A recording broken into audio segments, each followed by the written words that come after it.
ਜੀ ਸਿੰਘ ਡੱਲੇਵਾਲ ਉਹ ਮਰਨ ਵਰਤੇ ਬੈਠੇ ਹੋਏ ਹੈ। ਕਦੇ ਤੁਹਾਨੂੰ ਲੱਗਦਾ ਕਿ ਕਿਸਾਨਾਂ ਦੀਆਂ ਜਿਹੜੀਆਂ ਇਹ ਮੁਸ਼ਕਿਲਾਂ ਹੈਗੀਆਂ ਇਹ ਸੂਬਾ ਸਰਕਾਰ ਨੂੰ ਥੋੜ੍ਹਾ ਜਿਹਾ ਨੇੜੇ ਹੋ ਕੇ ਹੋਰ ਯਤਨ ਕਰਨੇ ਚਾਹੀਦੇ ਤਾਂ ਕਿ ਉਹ ਧਰਨੇ ਪ੍ਰਦਰਸ਼ਨ ਨਾ ਕਰਨ?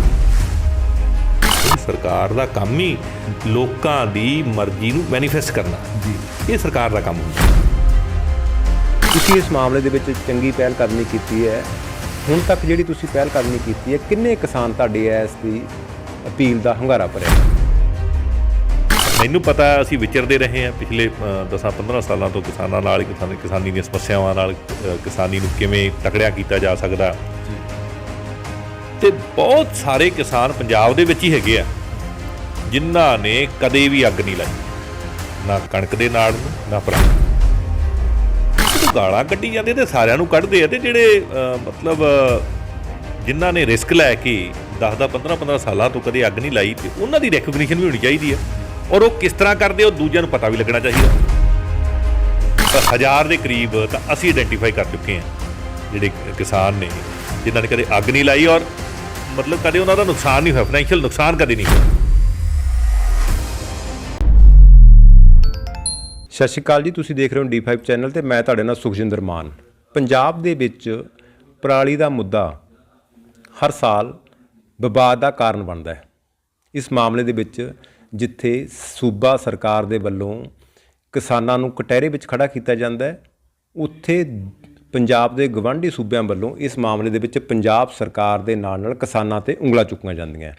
ਬੇਸ਼ੱਕ ਪੰਜਾਬ ਸਰਕਾਰ ਦਾ ਦਾਅਵਾ ਹੈ ਕਿ ਉਹ ਕਿਸਾਨਾਂ ਨੂੰ ਪਰਾਲੀ ਸਾੜਨ ਤੋਂ ਰੋਕਣ ਲਈ ਸਾਜੋ ਸਮਾਨ ਦੇਣ ਦੇ ਨਾਲ ਹੱਲਾਸ਼ੇਰੀ ਵੀ ਦੇ ਰਹੀ ਹੈ, ਪਰੰਤੂ ਇਸ ਦੇ ਬਾਵਜੂਦ ਪਰਾਲੀ ਸਾੜਨ ਦੇ ਮਾਮਲੇ ਜਿਹੜੇ ਉਹ ਰੁਕਣ ਦਾ ਨਾਮ ਨਹੀਂ ਲੈ ਰਹੇ। ਇਸ ਮਾਮਲੇ ਦੇ ਵਿੱਚ ਇੱਕ ਪਹਿਲ ਦੇਖਣ ਨੂੰ ਮਿਲ ਰਹੀ ਹੈ। ਉਹ ਪੰਜਾਬ ਵਿਧਾਨ ਸਭਾ ਦੇ ਸਪੀਕਰ ਕੁਲਤਾਰ ਸਿੰਘ ਸੰਧਮਾ ਵੱਲੋਂ ਆਪਣੇ ਪੱਧਰ 'ਤੇ ਪੰਜਾਬ ਵਿਧਾਨ ਸਭਾ ਦੇ ਵਿੱਚ ਪਰਾਲੀ ਨਾ ਸਾੜਨ ਵਾਲੇ ਕਿਸਾਨਾਂ ਨੂੰ ਸਨਮਾਨਿਤ ਕਰਕੇ ਇੱਕ ਸ਼ੁਰੂਆਤ ਕੀਤੀ ਗਈ ਹੈ। ਵਿਧਾਨ ਸਭਾ ਤੋਂ ਸ਼ੁਰੂ ਹੋਈ ਇਹ ਪਹਿਲ ਮੋਹਾਲੀ, ਫਰੀਦਕੋਟ ਹੁੰਦੀ ਹੋਈ ਹੁਣ ਬਠਿੰਡਾ ਤੱਕ ਪਹੁੰਚ ਚੁੱਕੀ ਹੈ। ਅੱਜ ਬਠਿੰਡਾ ਦੇ ਵਿੱਚ 4 ਜ਼ਿਲ੍ਹਿਆਂ ਦੇ ਕਿਸਾਨਾਂ ਨੂੰ ਸਨਮਾਨਿਤ ਕੀਤਾ ਗਿਆ, ਜਿਨ੍ਹਾਂ ਨੇ ਪਰਾਲੀ ਨਾ ਸਾੜ ਕੇ ਉਹਨਾਂ ਦੀ ਜਿਹੜੀ ਅਪੀਲ ਸੀ ਉਹ 'ਤੇ ਫੁੱਲ ਚੜ੍ਹਾਏ ਹੈ। ਇਸ ਮੁੱਦੇ 'ਤੇ ਸਾਡੇ ਨਾਲ ਵਿਸ਼ੇਸ਼ ਤੌਰ 'ਤੇ ਗੱਲਬਾਤ ਕਰਨ ਲਈ ਹਾਜ਼ਰ ਹਨ ਪੰਜਾਬ ਵਿਧਾਨ ਸਭਾ ਦੇ ਸਪੀਕਰ ਸਰਦਾਰ ਕੁਲਤਾਰ ਸਿੰਘ ਸੰਧਮਾ ਜੀ। ਸੰਧਮਾ ਸਾਹਿਬ, ਤੁਹਾਡਾ ਬਹੁਤ ਬਹੁਤ ਸਵਾਗਤ ਹੈ। ਬਹੁਤ ਬਹੁਤ ਧੰਨਵਾਦ ਜੀ। ਵਾਹਿਗੁਰੂ ਜੀ ਕਾ ਖਾਲਸਾ, ਵਾਹਿਗੁਰੂ ਜੀ ਕੀ ਫਤਿਹ। ਸੰਧਮਾ ਸਾਹਿਬ, ਜਿਹੜਾ ਪਰਾਲੀ ਦਾ ਮੁੱਦਾ, ਜਿਵੇਂ ਮੈਂ ਗੱਲ ਕੀਤੀ ਹੈ, ਹਰ ਸਾਲ ਚਰਚਾ ਦਾ ਵਿਸ਼ਾ ਬਣਦਾ ਹੈ। ਜਿਹੜੇ ਪੰਜਾਬ ਦੇ ਕਿਸਾਨ ਹੈ ਉਹ ਕਹਿ ਰਹੇ ਹੈ ਕਿ ਅਸੀਂ ਬੇਵੱਸ ਹੈ, ਕੋਈ ਹੋਰ ਆਲਟਰਨੇਟਿਵ ਨਹੀਂ। ਸਰਕਾਰ ਕਹਿ ਰਹੀ ਹੈ ਅਸੀਂ ਉਹਨਾਂ ਨੂੰ ਆਰਥਿਕ ਸਹਾਇਤਾ ਦੇ ਨਾਲ ਨਾਲ ਹੋਰ ਵੀ ਜਿਹੜੇ ਹੁਲਾਰਾ ਦਿੰਦੇ ਆ ਤਾਂ ਕਿ ਉਹ ਨਾ। ਤੁਸੀਂ ਇਸ ਮਾਮਲੇ ਦੇ ਵਿੱਚ ਚੰਗੀ ਪਹਿਲ ਕਦਮੀ ਕੀਤੀ ਹੈ। ਹੁਣ ਤੱਕ ਜਿਹੜੀ ਤੁਸੀਂ ਪਹਿਲ ਕਦਮੀ ਕੀਤੀ ਹੈ, ਕਿੰਨੇ ਕਿਸਾਨ ਤੁਹਾਡੇ ਇਸ ਦੀ ਅਪੀਲ ਦਾ ਹੁੰਗਾਰਾ ਭਰਿਆ? ਦੇਖੋ ਜੀ, ਪਹਿਲੀ ਗੱਲ ਤਾਂ ਇਹ ਕਿ ਜਿਹੜਾ ਕਿਸਾਨ ਹੈ ਜੀ, ਉਹਦਾ ਦਿਲ ਨਹੀਂ ਕਰਦਾ ਵੀ ਉਹ ਪਰਾਲੀ ਨੂੰ ਅੱਗ ਲਾਵੇ ਜਾਂ ਕੁਦਰਤ ਦਾ ਨੁਕਸਾਨ ਕਰੇ। ਕਿਸੇ ਤਰ੍ਹਾਂ ਦੀ ਕਰੂਰਤਾ ਕਰਨ ਵਿੱਚ ਉਹ ਵਿਸ਼ਵਾਸ ਨਹੀਂ ਕਰਦਾ ਜੀ। ਪਿਛਲੇ ਕੁਝ ਸਮੇਂ ਦੇ ਵਿੱਚ ਕਿਸਾਨਾਂ ਤੱਕ ਸਹੀ ਇਨਫੋਰਮੇਸ਼ਨ ਹੀ ਨਹੀਂ ਪਹੁੰਚਾਈ ਗਈ। ਕਿਤੇ ਨਾ ਕਿਤੇ ਸਰਕਾਰਾਂ ਦਾ, ਸਰਕਾਰੀ ਮਸ਼ੀਨਰੀ ਦਾ ਮਤਲਬ ਫਾਲਟ ਰਿਹਾ। ਹੁਣ ਵਾਲੀ ਸਰਕਾਰ ਮਾਨ ਸਾਹਿਬ ਦੀ ਅਗਵਾਈ ਦੇ ਵਿੱਚ ਇਹ ਪਹਿਲ ਕਰ ਰਹੀ ਹੈ ਜੀ। ਸਰਕਾਰ ਆਪਣੇ ਤੌਰ 'ਤੇ ਕਰ ਰਹੀ ਹੈ, ਲੇਕਿਨ ਮੈਂ ਬਤੌਰ ਕਿਸਾਨ ਦਾ ਪੁੱਤ ਮੈਨੂੰ ਵੀ ਲੱਗਿਆ ਵੀ ਮੈਨੂੰ ਵੀ ਇਹਦੇ 'ਚ ਕੁਛ ਨਾ ਕੁਛ ਇਹਦੇ 'ਚ ਯੋਗਦਾਨ ਪਾਉਣਾ ਚਾਹੀਦਾ। ਕਿਉਂਕਿ ਤੁਸੀਂ ਦੇਖੋ ਵੀ ਜੇ ਆਪਾਂ ਤਕਨੀਕੀ ਤੌਰ 'ਤੇ ਦੇਖੀਏ, ਮੈਂ ਆਈ ਐਮ ਨੋਟ ਗਵਰਨਮੈਂਟ, ਮੈਂ ਸਰਕਾਰ ਦਾ ਪਾਰਟ ਨਹੀਂ ਹਾਂ। ਮੈਂ ਇੱਕ ਵੱਖਰਾ ਇੰਸਟੀਟਿਊਸ਼ਨ ਜਿਹਨੂੰ ਵਿਧਾਨ ਸਭਾ ਕਹਿੰਦੇ ਉਹਨੂੰ ਹੈੱਡ ਕਰਦਾ, ਜਿਹੜੀ ਉਹਦਾ ਕਸਟੋਡੀਅਨ। ਜਿਹੜੀ ਸਰਕਾਰ ਹੈ ਉਹਨੂੰ ਮੁੱਖ ਮੰਤਰੀ ਮਾਨ ਸਾਹਿਬ ਉਹਦੇ ਹੈੱਡ ਨੇ, ਅਤੇ ਇੱਕ ਜਿਹੜਾ ਤੀਜਾ ਅੰਗ ਹੁੰਦਾ ਜੁਡੀਸ਼ਰੀ, ਉਹਦੇ ਚੀਫ ਜਸਟਿਸ ਹੈੱਡ ਹੁੰਦੇ। ਸੋ ਲੇਕਿਨ ਮੈਂ ਦੇਖਿਆ ਵੀ ਮੈਂ ਇਹਦੇ 'ਚ ਕਿਸ ਤਰ੍ਹਾਂ ਇਹਦੇ 'ਚ ਮਤਲਬ ਆਪਦਾ ਯੋਗਦਾਨ ਪਾ ਸਕਦਾ। ਤਾਂ ਮੈਨੂੰ ਪਤਾ, ਅਸੀਂ ਵਿਚਰਦੇ ਰਹੇ ਹਾਂ ਪਿਛਲੇ 10-15 ਸਾਲਾਂ ਤੋਂ ਕਿਸਾਨਾਂ ਨਾਲ, ਕਿਸਾਨੀ ਦੀਆਂ ਸਮੱਸਿਆਵਾਂ ਨਾਲ, ਕਿਸਾਨੀ ਨੂੰ ਕਿਵੇਂ ਤਕੜਿਆ ਕੀਤਾ ਜਾ ਸਕਦਾ ਜੀ। ਅਤੇ ਬਹੁਤ ਸਾਰੇ ਕਿਸਾਨ ਪੰਜਾਬ ਦੇ ਵਿੱਚ ਹੀ ਹੈਗੇ ਆ ਜਿਨ੍ਹਾਂ ਨੇ ਕਦੇ ਵੀ ਅੱਗ ਨਹੀਂ ਲਾਈ, ਨਾ ਕਣਕ ਦੇ ਨਾੜ ਨੂੰ ਨਾ ਪਰਾਲੀ ਨੂੰ ਜੀ। ਔਰ ਉਹਨਾਂ ਦੀ ਜਿਹੜੀ ਹੈ ਮਤਲਬ ਮੈਂਟਲੀ ਵੀ ਉਹ ਠੀਕ ਨੇ, ਖੁਸ਼ ਨੇ, ਅਤੇ ਇਕਨੋਮਿਕਲੀ ਵੀ ਉਹਨਾਂ ਨੂੰ ਕਦੇ ਨੁਕਸਾਨ ਨਹੀਂ ਹੋਇਆ ਫਸਲ ਦੇ ਵਿੱਚ। ਸੋ ਮੈਂ ਕਿਹਾ ਵੀ ਇਹ ਜਦੋਂ ਗਾਲਾਂ ਕੱਢੀ ਜਾਂਦੇ ਤੇ ਸਾਰਿਆਂ ਨੂੰ ਕੱਢਦੇ ਆ, ਤੇ ਜਿਹੜੇ ਮਤਲਬ ਜਿਨ੍ਹਾਂ ਨੇ ਰਿਸਕ ਲੈ ਕੇ 10 15 ਸਾਲਾਂ ਤੋਂ ਕਦੇ ਅੱਗ ਨਹੀਂ ਲਾਈ, ਤੇ ਉਹਨਾਂ ਦੀ ਰੈਕੋਗਨੀਸ਼ਨ ਵੀ ਹੋਣੀ ਚਾਹੀਦੀ ਆ, ਔਰ ਉਹ ਕਿਸ ਤਰ੍ਹਾਂ ਕਰਦੇ ਉਹ ਦੂਜਿਆਂ ਨੂੰ ਪਤਾ ਵੀ ਲੱਗਣਾ ਚਾਹੀਦਾ। ਸੋ ਇਸੇ ਸੋਚ ਦੇ ਨਾਲ ਇੱਕ ਕਵਾਇਦ ਸ਼ੁਰੂ ਕੀਤੀ ਸੀ ਸਾਡੀ ਜਿਹੜੀ ਸੰਸਥਾ ਫਰੀਦਕੋਟ ਵਾਲੀ ਭਾਈ ਕਨ੍ਹਈਆ ਕੈਂਸਰ ਰੋਕੋ ਸੇਵਾ ਸੁਸਾਇਟੀ, ਅਤੇ ਹੋਰ ਜਿਹੜੀਆਂ ਸੰਸਥਾਵਾਂ ਸਾਡੇ ਨਾਲ ਕੰਮ ਕਰਦੀਆਂ, ਖੇਤੀ ਵਿਰਾਸਤ ਮਿਸ਼ਨ ਹੋ ਗਿਆ ਜਾਂ ਹੋਰ ਹੋ ਗਏ, ਉਹਨਾਂ ਨੂੰ ਸਾਰਿਆਂ ਨੂੰ ਨਾਲ ਲੈ ਕੇ ਸਭ ਤੋਂ ਪਹਿਲੀ ਵਾਰ ਅਸੀਂ ਪੰਜਾਬ ਦੀ ਵਿਧਾਨ ਸਭਾ ਦੇ ਵਿੱਚ ਉਹਨਾਂ ਕਿਸਾਨਾਂ ਨੂੰ ਉੱਥੇ ਬੁਲਾ ਕੇ ਜਿਨ੍ਹਾਂ ਨੇ ਕਦੇ ਵੀ ਅੱਗ ਨਹੀਂ ਲਾਈ, ਔਰ ਪੂਰਾ ਮਤਲਬ ਵੈਰੀਫਾਈ ਕਰਕੇ ਉਹਨਾਂ ਨੂੰ ਉੱਥੇ ਸਨਮਾਨਿਤ ਕੀਤਾ ਗਿਆ। ਉਸ ਤੋਂ ਬਾਅਦ ਫਿਰ ਫਰੀਦਕੋਟ ਆਪਣੇ ਕੋਟਕਪੂਰੇ ਵੀ ਕੀਤਾ ਜੀ। ਫਿਰ ਪੋਲਿਊਸ਼ਨ ਕੰਟਰੋਲ ਬੋਰਡ ਵੱਲੋਂ ਇੱਕ ਫੰਕਸ਼ਨ ਰੱਖਿਆ ਗਿਆ ਸੀ ਮੋਹਾਲੀ, ਉੱਥੇ ਕੀਤਾ ਗਿਆ। ਅਤੇ ਅੱਜ ਹੁਣ ਇੱਥੇ ਹਰਰਾਏਪੁਰ, ਜਿੱਥੇ ਗੁਰੂ ਹਰਗੋਬਿੰਦ ਸਾਹਿਬ ਪਾਤਸ਼ਾਹ ਜੀ ਦਾ ਮਤਲਬ ਪੁਰਾਣਾ ਇਤਿਹਾਸਿਕ ਗੁਰਦੁਆਰਾ ਸਾਹਿਬ ਆ ਜੰਡ ਸਾਹਿਬ, ਉੱਥੇ ਕੀਤਾ। ਔਰ 1000 ਦੇ ਕਰੀਬ ਤਾਂ ਅਸੀਂ ਆਈਡੈਂਟੀਫਾਈ ਕਰ ਚੁੱਕੇ ਹਾਂ ਜਿਹੜੇ ਕਿਸਾਨ ਨੇ ਜਿਨ੍ਹਾਂ ਨੇ ਕਦੇ ਅੱਗ ਨਹੀਂ ਲਾਈ, ਔਰ ਮਤਲਬ ਕਦੇ ਉਹਨਾਂ ਦਾ ਨੁਕਸਾਨ ਨਹੀਂ ਹੋਇਆ, ਫਾਈਨੈਂਸ਼ੀਅਲ ਨੁਕਸਾਨ ਕਦੇ ਨਹੀਂ ਹੋਇਆ। ਜ਼ਮੀਨ ਦੀ ਜਿਹੜੀ ਉਪਜਾਊ ਸ਼ਕਤੀ ਵੱਧਦੀ ਹੈ, ਲੋਕਾਂ ਦੀਆਂ ਅਸੀਸਾਂ ਮਿਲਦੀਆਂ। ਔਰ ਸਭ ਤੋਂ ਵੱਡੀ ਗੱਲ ਇਹ ਵੀ ਗੁਰੂ ਦਾ ਪਿਆਰ ਮਿਲਦਾ, ਕਿਉਂਕਿ ਗੁਰੂ ਦਾ ਪਿਆਰ ਤਾਂ ਉਦੋਂ ਹੀ ਮਿਲਦਾ ਜਦੋਂ ਆਪਾਂ ਗੁਰੂ ਦੀ ਸਿੱਖਿਆ 'ਤੇ ਚੱਲੀਏ, ਅਮਲ ਕਰੀਏ। ਅਤੇ ਗੁਰੂ ਸਾਹਿਬ ਦੀ ਸਿੱਖਿਆ ਕੀ ਹੈ? ਪਵਨ ਗੁਰੂ ਪਾਣੀ ਪਿਤਾ ਮਾਤਾ ਧਰਤੀ ਮਹੱਤ।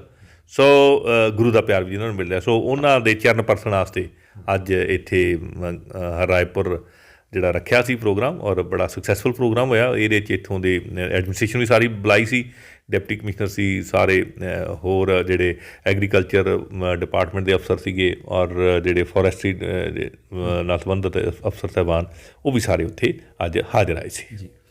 ਅੱਛਾ, ਇੱਕ ਸਪੀਕਰ ਸਾਹਿਬ, ਜਿਵੇਂ ਤੁਸੀਂ ਕਿਹਾ ਹੈ ਕਿ ਜਿਨ੍ਹਾਂ ਕਿਸਾਨਾਂ ਨੇ ਅੱਗ ਨਹੀਂ ਲਾਈ ਉਹ ਮਾਨਸਿਕ ਤੌਰ 'ਤੇ ਵੀ, ਸਿਹਤਕ ਤੌਰ 'ਤੇ ਵੀ ਅਤੇ ਆਰਥਿਕ ਤੌਰ 'ਤੇ ਵੀ ਤੰਦਰੁਸਤ ਹੈ।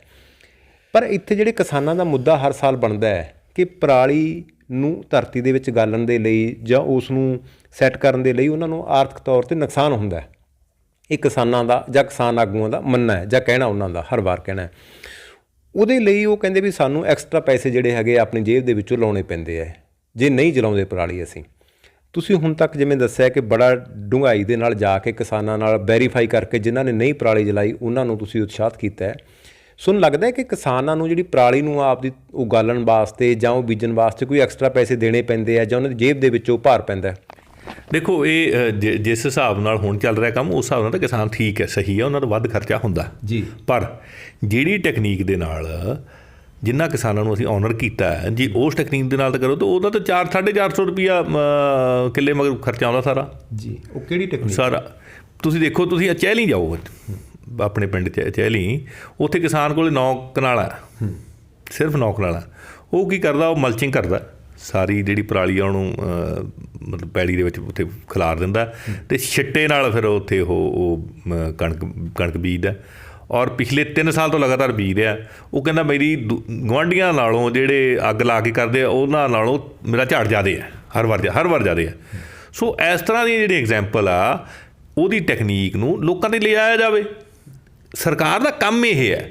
ਸੋ ਮੈਨੂੰ ਆਸ ਆ ਵੀ ਜਿਹੜੀ ਮਤਲਬ ਅਸੀਂ ਹੁਣ ਜਦੋਂ ਕਣਕ ਹੁਣ ਹਾੜੀ ਦੇ ਨੇੜੇ ਆਇਆ, ਵਾਢੀ ਦੇ ਨੇੜੇ ਪਹੁੰਚੇ, ਅਤੇ ਉਦੋਂ ਅਸੀਂ ਫਰੀਦਕੋਟ ਇੱਕ ਪ੍ਰੋਗਰਾਮ ਰੱਖਾਂਗੇ, ਉਦੋਂ ਸਾਰੇ ਕਿਸਾਨਾਂ ਨੂੰ ਬੁਲਾ ਕੇ ਉਹ ਜਿਹੜੀਆਂ ਇਹ ਸਕਸੈਸ ਸਟੋਰੀਜ਼ ਆ, ਕਿਉਂਕਿ ਮੈਂ ਉੱਥੇ ਡਿਪਟੀ ਕਮਿਸ਼ਨਰ ਫਰੀਦਕੋਟ ਨੂੰ ਵੀ ਕਿਹਾ ਹੋਇਆ ਵੀ ਉਹਨੂੰ ਪੂਰਾ ਡਾਕੂਮੈਂਟ ਕਰੋ, ਸਾਇੰਟੀਫਿਕਲੀ ਉਹਦੇ ਇੱਕ ਡਾਕੂਮੈਂਟ ਬਣੇ ਔਰ ਉਹ ਰਿਲੀਜ਼ ਕਰਾਂਗੇ। ਅਤੇ ਤਾਂ ਕਿ ਇਸ ਟੈਕਨੋਲੋਜੀ ਦੇ ਨਾਲ ਆਪਾਂ ਇਹਨਾਂ ਨੂੰ ਮਤਲਬ ਲੋਕਾਂ ਨੂੰ ਪਤਾ ਲੱਗੇ। ਕਰਨਾ ਸਾਰੇ ਚਾਹੁੰਦੇ ਆ, ਲੇਕਿਨ ਜਦੋਂ ਇੱਕ ਅੱਧੀ ਵਾਰੀ ਕਰਦੇ ਆ ਟੈਕਨੀਕ ਦੇ ਵਿੱਚ ਮਤਲਬ ਪ੍ਰੋਪਰ ਰਿਫਾਈਨਡ ਨਹੀਂ ਹੁੰਦੀ ਤਾਂ ਨੁਕਸਾਨ ਹੋ ਜਾਂਦਾ। ਅਸੀਂ ਵੀ ਇੱਕ ਵਾਰੀ ਨੁਕਸਾਨ ਕਰਾਇਆ, ਆਪ ਵੀ ਅਸੀਂ ਨੁਕਸਾਨ ਕਰਾਇਆ, ਉਹ ਸਾਡੇ ਵੀ ਥੱਲੇ ਕੀੜੀ ਲੱਗੀ ਸੀ। ਸੋ ਇਹ ਸਿਰਫ ਇਹ ਆ ਵੀ ਉਹ ਚੰਗੀ ਤਰ੍ਹਾਂ ਪਹਿਲਾਂ ਬੀਜ ਦੀ ਜੇ ਸੁਧਾਈ ਚੰਗੀ ਤਰ੍ਹਾਂ ਹੋ ਜਾਏ ਫਿਰ ਕੀੜੀ ਨਹੀਂ ਲੱਗਦੀ। ਸੋ ਉਹ ਟੈਕਨੀਕ ਜਿਹੜੀ ਐਗਰੀਕਲਚਰ ਡਿਪਾਰਟਮੈਂਟ ਨੇ ਦੇਣੀ ਜਾਂ PAU ਨੇ ਦੇਣੀ ਹੈ। ਸੋ ਉਹਨਾਂ ਨੂੰ ਵੀ ਅਸੀਂ ਨਾਲ ਲੈ ਕੇ ਕਰ ਰਹੇ ਹਾਂ। ਹੁਣ ਜਿਹੜਾ ਅਗਲਾ ਫੰਕਸ਼ਨ ਕਰਨਾ ਉਹ PAU 'ਚ ਕਰਾਂਗੇ ਜੀ। ਸੋ ਕਿਤੇ ਨਾ ਕਿਤੇ ਇਨਫੋਰਮੇਸ਼ਨ ਗੈਪ ਹੈ। ਜਿੱਦਾਂ ਸਾਰੇ ਕਿਸਾਨਾਂ ਨੂੰ ਪ੍ਰੋਪਰ ਇਨਫੋਰਮੇਸ਼ਨ ਚਲੇਗੀ, ਪ੍ਰੋਪਰ ਟ੍ਰੇਨਿੰਗ ਚਲੇਗੀ, ਸਵਾਲ ਨਹੀਂ ਪੈਦਾ ਹੁੰਦਾ ਵੀ ਕੋਈ ਅੱਗ ਲਾ ਜੇ। ਨਹੀਂ ਲਾਉਣਾ ਚਾਹੁੰਦਾ, ਕੋਈ ਅੱਗ ਲਾਉਣਾ ਹੀ ਨਹੀਂ ਚਾਹੁੰਦਾ। ਇੱਕ ਸਪੀਕਰ ਸਰ, ਇੱਕ ਇਹ ਵੀ ਇਸ਼ੂ ਹੈ ਕਿ ਪੰਜਾਬ, ਜਿਵੇਂ ਤੁਸੀਂ ਗੱਲ ਆਪ ਹੀ ਕੀਤੀ ਕਿ ਸੁਪਰੀਮ ਕੋਰਟ ਦੇ ਵੀ ਉਹਨਾਂ ਨੇ ਆਖਿਆ ਸੀਗਾ ਕਿ ਕਿਸਾਨਾਂ ਨੂੰ ਆਰਥਿਕ ਸਹਾਇਤਾ ਦਿੱਤੀ ਜਾਵੇ। ਪੰਜਾਬ ਸਰਕਾਰ ਨੇ ਵੀ ਇੱਕ ਪ੍ਰਪੋਜ਼ਲ ਬਣਾਈ ਸੀਗੀ ਜਿਹਦੇ ਵਿੱਚ ਦਿੱਲੀ ਸਰਕਾਰ ਦਾ ਵੀ ਉਹਨਾਂ ਨੇ ਵੀ ਸਹਿਮਤੀ ਜਤਾਈ ਸੀ ਕਿ ਅਸੀਂ ਵੀ ਹਿੱਸਾ ਪਾਵਾਂਗੇ, ਸ਼ੇਅਰ ਪਾਵਾਂਗੇ, ਪ੍ਰਤੀ ਏਕੜ 2500 ਰੁਪਈਆ। ਉਹ ਪਤਾ ਨਹੀਂ ਕਿਸ ਕਾਰਨਾਂ ਕਰਕੇ ਗੌਰਮੈਂਟ ਆਫ ਇੰਡੀਆ ਨੇ ਅਪਰੂਵ ਨਹੀਂ ਕੀਤੀ ਜਾਂ ਉਹਨੂੰ ਨਹੀਂ ਉਹ ਸਕੀਮ ਨੂੰ ਅੱਗੇ ਲੈ ਕੇ ਜਾਇਆ ਜਾ ਸਕਿਆ। ਪਰ ਲੋਕਾਂ ਨੂੰ ਜਦੋਂ ਤੁਹਾਡੀ ਸਰਕਾਰ ਬਣੀ ਸੀ, ਆਪਾਂ ਜੇ ਆਮ ਆਦਮੀ ਪਾਰਟੀ ਦੀ ਗੱਲ ਕਰੀਏ, ਤਾਂ ਉਦੋਂ ਉਹਨਾਂ ਨੂੰ ਭਰੋਸਾ ਦਿੱਤਾ ਗਿਆ ਸੀ ਕਿਸਾਨਾਂ ਨੂੰ ਕਿ ਤੁਹਾਡੀ ਅਸੀਂ ਬਾਂਹ ਫੜਾਂਗੇ ਆਰਥਿਕ ਤੌਰ 'ਤੇ। ਪਰ ਦੇਖੋ ਆ ਸੀਜ਼ਨ ਸਾਰਾ ਬੀਤ ਗਿਆ ਅਤੇ ਹਾਲੇ ਤੱਕ ਕਿਸਾਨਾਂ ਦੀ ਇਸ ਮਾਮਲੇ 'ਤੇ ਮੇਰੇ ਖਿਆਲ 'ਚ ਕੋਈ ਆਰਥਿਕ ਸਹਾਇਤਾ ਨਹੀਂ ਦਿੱਤੀ ਗਈ।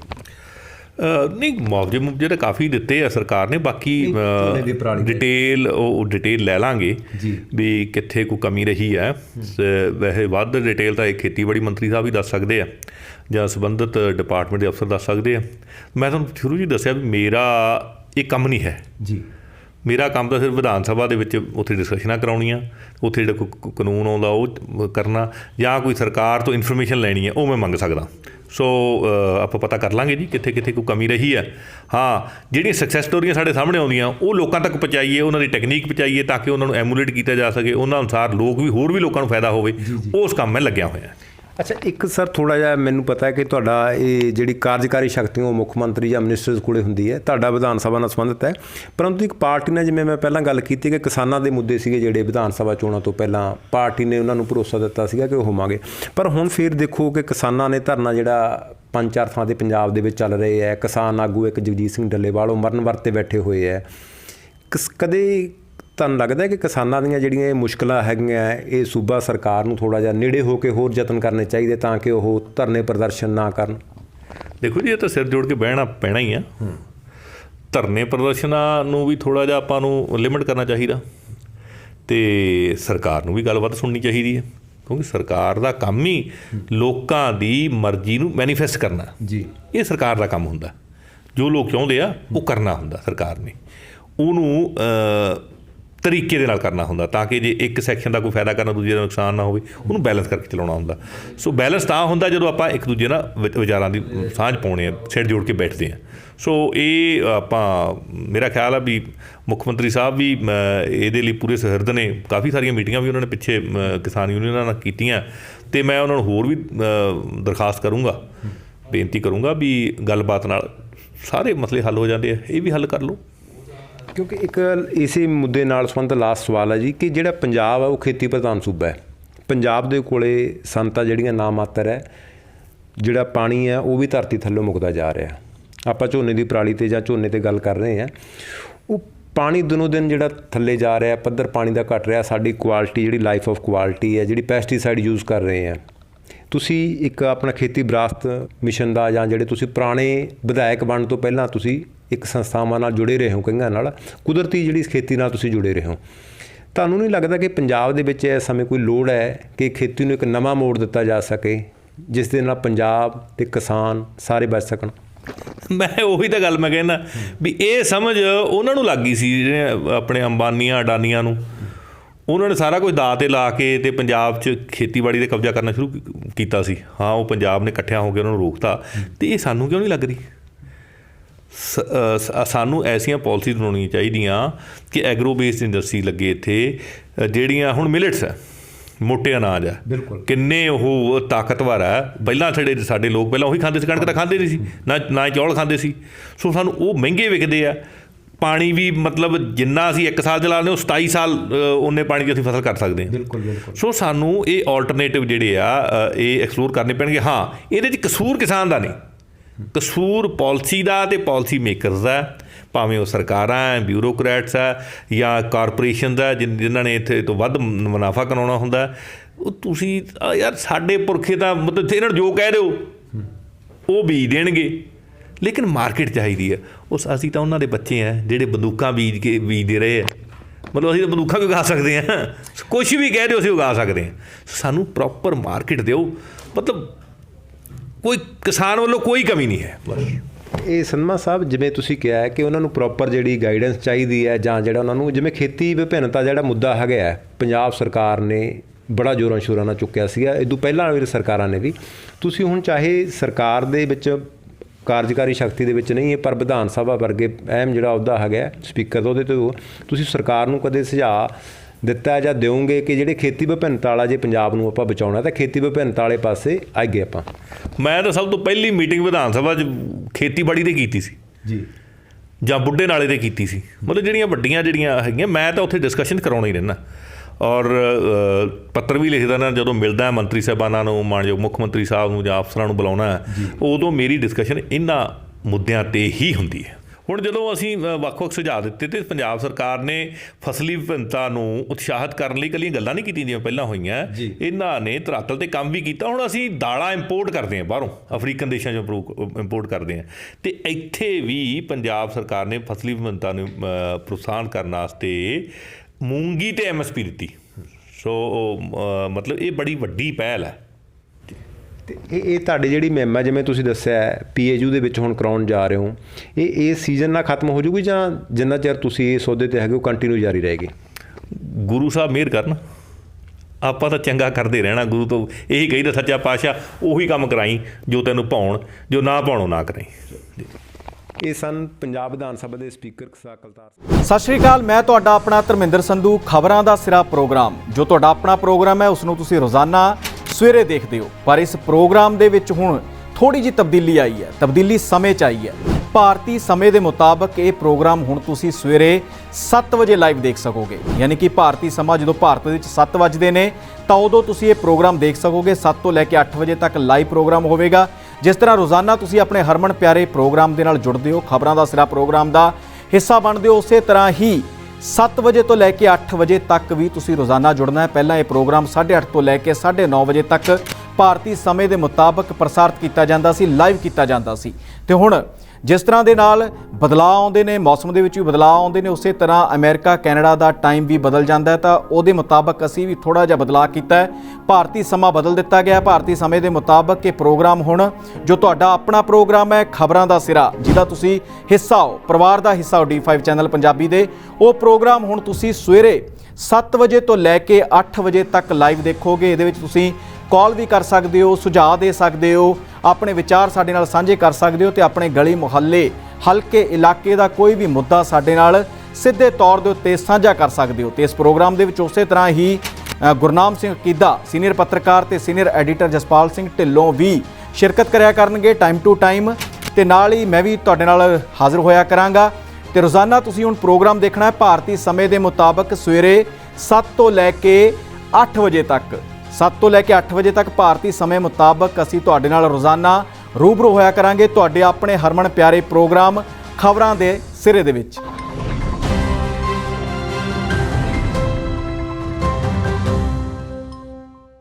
ਹੋਏਗੀ ਕਿਸਾਨਾਂ ਦੀ ਗੱਲ, ਨਵੀਂ ਖੇਤੀ ਮਸ਼ੀਨਾਂ, ਬੀਜਾਂ ਤੇ ਬਾਗਾਂ ਦੀ ਗੱਲ ਲੈ ਕੇ ਚੱਲਾਂਗੇ ਤੁਹਾਨੂੰ ਰੰਗਲੇ ਪੰਜਾਬ ਦੇ ਖੇਤਾਂ ਵੱਲ। ਦੇਖਣਾ ਨਾ ਭੁੱਲਣਾ ਸਾਡਾ ਖਾਸ program farming with Amarjit Warraich, ਸੋਮਵਾਰ ਤੋਂ ਸ਼ੁੱਕਰਵਾਰ ਸਵੇਰੇ 7:30 ਵਜੇ D5 ਚੈਨਲ ਪੰਜਾਬੀ ਤੇ। ਕੀ ਹੁੰਦੀ ਹੈ ਜਮਾਬੰਦੀ, ਕਿਵੇਂ ਬਣਦੀ ਹੈ ਵਸੀਅਤ, ਜ਼ਮੀਨ ਜਾਇਦਾਦ ਦੇ ਹਰ ਮਸਲੇ ਤੇ ਕਰਾਂਗੇ ਚਰਚਾ। ਦੇਖਣਾ ਨਾ ਭੁੱਲਣਾ ਸਾਡਾ ਖਾਸ programme naibtehsildar.com। D5 channel Punjabi ਹੁਣੇ ਸਬਸਕ੍ਰਾਈਬ ਕਰੋ, ਬੈਲ ਆਈਕਨ ਤੇ ਕਲਿੱਕ ਕਰੋ।